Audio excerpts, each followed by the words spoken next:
Hello and welcome to this midweek edition of Rising Matchday, this Wednesday the 29th of September.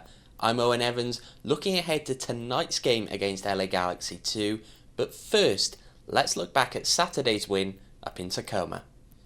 Phoenix making its second trip up to Tacoma of the season, this one likely to be their last, with a new MLS Reserve League starting up next season.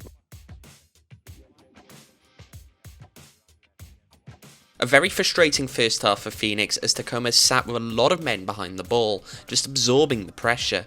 But they would eventually find a breakthrough, substitute John Baquero getting on the end of a ball from Darnell King to finally give them the lead.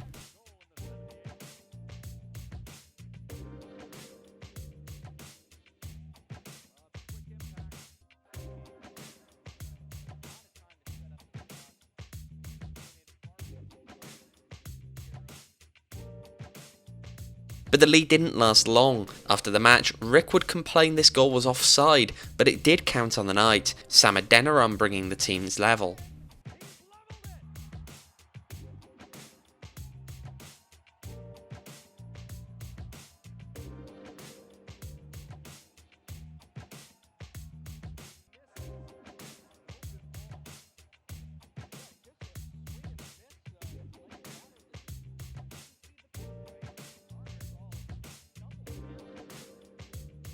But of course, who else would break the deadlock late and find the winner? Step up, Santi Moa.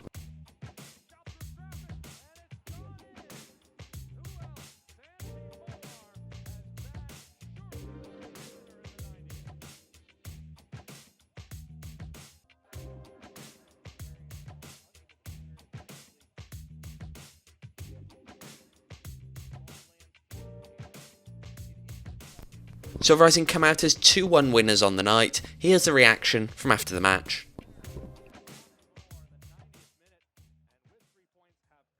They usually play 3-4-3 and their wingbacks at times will drop, so it's kind of a 5-4-1-ish. Excuse me. So we were hoping that we could pin them back a little bit, but we also wanted them to come at us because that's when the space opens up. But they were very disciplined.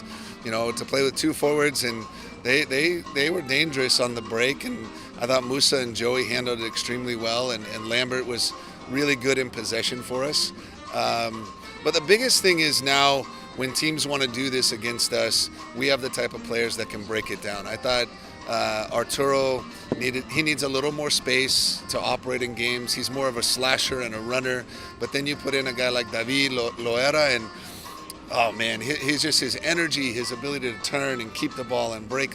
He doesn't break lines with passes, he breaks lines running at people. And then I told, when I subbed Darren out and Ryan, I told both of them, I said, look, sometimes the game is just calls for something else. And now the team can change and transform, and we can handle those situations, and we have some very, very creative players. And I was really happy to see Luis on the field, and John Baquero continues to impress as a 9. I'm happy for him. The most important part is that we get the 3 points on the road, which is a good thing against a very difficult young team. We got tied and we never stopped going forward, and I think that's a very high point. Help the team in whatever you want, have confidence, and link up the play. I'm grateful for the opportunity. I haven't really been able to come in as much, but I'm here to help the team in every way I can. Well, I don't know. Solo keeps telling me, keep shooting. And I just got the ball over there in the box, and I just try to put it in the back of the net. Fortunately, when you are in this run of goals and things go in automatically. So I'm super thankful for keeping the streak alive and getting the 3 points today in a very, very difficult field. I told the coaches right near the end there that I was okay with a point, and I was upset that Darnell was bombing. We were recklessly trying to score, and I said, listen, we got to calm them down. I'm okay with a point. We're on the road. This has not been an easy game. But when he scored, I kind of smiled, and I said, this team just has too much heart. And that's 6 in a row for these guys right now. So they're feeling good about themselves, and confidence is everything. Rising absolutely dominating the match, 69% possession, 23 shots to their opponent's 4. That's how negative the tactics from Tacoma were. Still, Rising finding a way late and come away with the spoils. That win clinching a playoff spot for Rising. They're the first team in the league to do so. What does that mean to them? I mean, in a league like this with a lot of good teams and you know, it's always an honor. It's something that you want to be happy. I mean, I think from the beginning of the year, we said we wanted to win our division, so we weren't just setting a goal of making the playoffs. But it does feel good to know that, you know, you're one step closer. You're starting now. We can start preparing for the postseason. But I told the guys today that they're going to hear a lot about different results and different permutations of who you might play, but none of it matters. And we set a goal of what we want to achieve, where we want to be, and playing the game the right way. I thought the guys handled the game very, very well tonight. It feels fantastic. You know, every achievement that this club can get, we don't take it for granted. Obviously, that's you know, understating. Is not one of our main goals. We obviously have higher goals, but every achievement that we can get, one by one, is highly celebrated in this club. I mean, obviously it's a great place to get there, but obviously that's not our objective. You know, we aspire to more, and we want more, and you know, I think there's way more to work for. So obviously, great first step, but we keep going. We want more. But has there been any noticeable change in the mood in the locker room since they achieved their first goal? I think this locker room, and I could say it every year, to be honest, is extremely close. It's something I'm very, very proud of, is that I feel like we've built a culture of respect, you know, of commitment, loyalty. You know, inclusion has been a big deal for us. So these are all values that we talk about often every day. And the results are extremely important to all of them. And, you know, they love winning. They like the feeling of winning. And I don't think they looked at it as, they don't take it for granted that they've locked up the playoffs, but it's definitely not the only goal that we've set. Well, we saw the debut of Luis Manuel Sejas in that game, but how well has he been settling in with his new team? No, amazing. I mean, this group, I've been only here 3 weeks almost, and I feel like I've been here the whole year. The group is an amazing family, and I think that is our biggest secret. And what did the coaching staff see out of him in that game? I think he's the perfect player for us, and against teams that obviously want to sit back a little bit, allow us to have a lot of possession. He's extremely experienced. He knows how to play in tight spaces. He knows how to break down defenders in 2v2s and 3v3s. And it was really fun to watch the connection between John and Luis and David. Meanwhile, John Baquero featuring up top, but is there any pressure in bringing him in a position that he hasn't played a great deal of when the team needs a goal? And what exactly led to him playing up there anyway? I don't feel any pressure. I know the kind of player I am. I work hard, so you know, I work for these opportunities. So I don't think there's a pressure for me. It's just enjoyment when I'm on the field.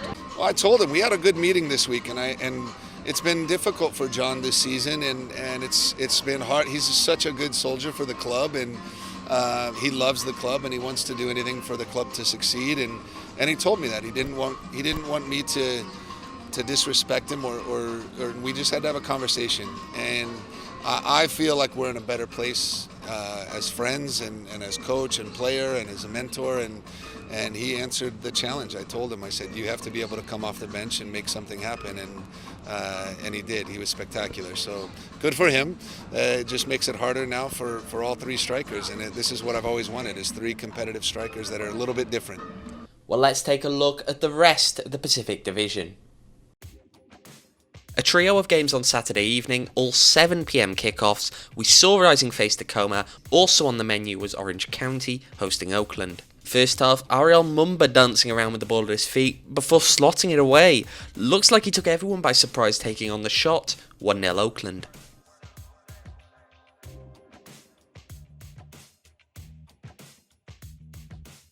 Stoppage time before the break, OC draw level. It's a cross to the far post, Michael Orozco on hand to nod it in.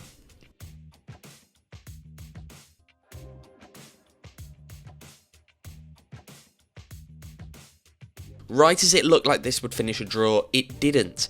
Again a set piece, again stoppage time, again the far post, Miko Kuningas getting the last touch as Dylan Powers plays it back across, Orange County taking it 2-1. Cashman Field, Vegas hosting San Diego to round out the Saturday schedule.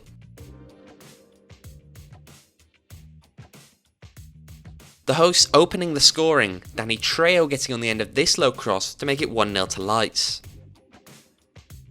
Loyal bringing it level before the break, Alejandro Guido poking it in from close range, 1-1. Second half, and Tumi Moshabani alert to the follow-up opportunity, his first shot saved by Alex Rando, but he tucks away the rebound to put Loyal up. And again alert as this one falls loose in the penalty area, Moshabani doubling the advantage within minutes. Las Vegas given a bit of hope, Cal Jennings' looping header from out wide bringing them back to just one behind. But the hope didn't last, and Moshabani's low cross set up a tap-in for Augustine Williams. That's how it did finish, Vegas 2, San Diego 4. One last match this weekend, this one on Saturday as Galaxy 2 face Sacramento. Sacramento with most of the chances, but Galaxy much more clinical. Second half, Jalen Neal gets onto the spilled Daniel Aguirre free kick. He tucks away to put LA on top. Then, right in the 90th minute, Jose Hernandez's long ball in finds Cameron Dunbar near the far post. That's how it ends, 2-0 to Galaxy 2.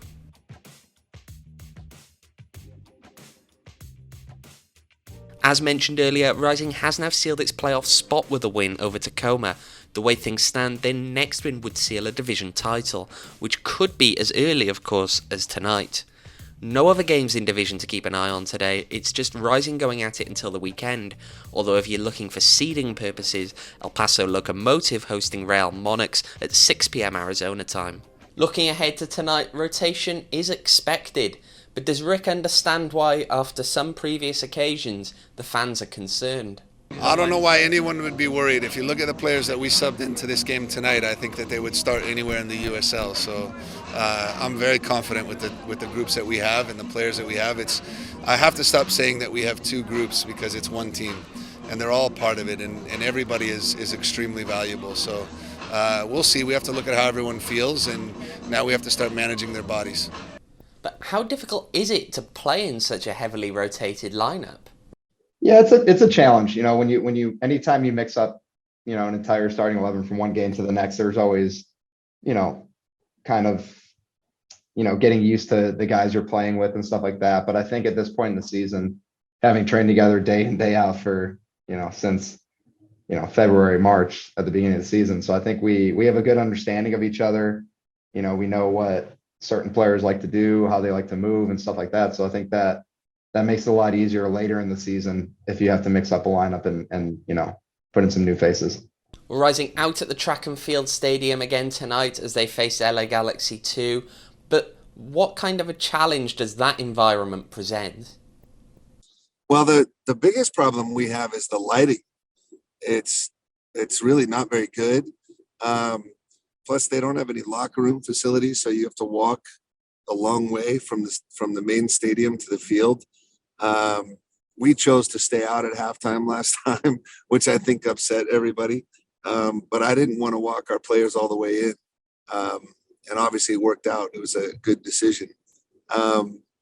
So it's just some difficulties that you have to overcome. You know, every venue you go to is a little bit different, and the field's not bad.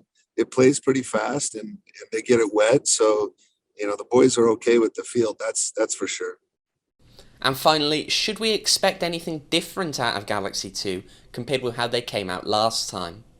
I don't know. We were talking about it because they kind of flattened out their midfield in their last game, more of just a true 4-4-2, and they beat Sacramento. So against us, it was very narrow.